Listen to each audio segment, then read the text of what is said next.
اسلام دین ہے، مکمل دین ہے، مکمل نظام زندگی ہے.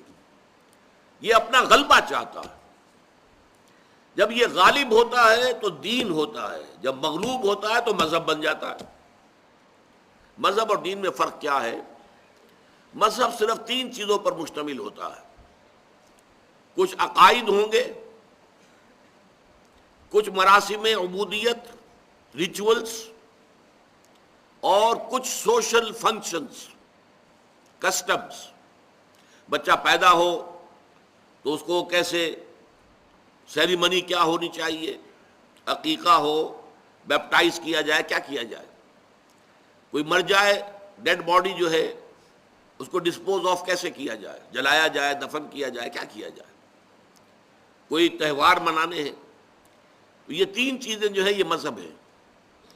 دین میں آتا ہے تو مکمل نظام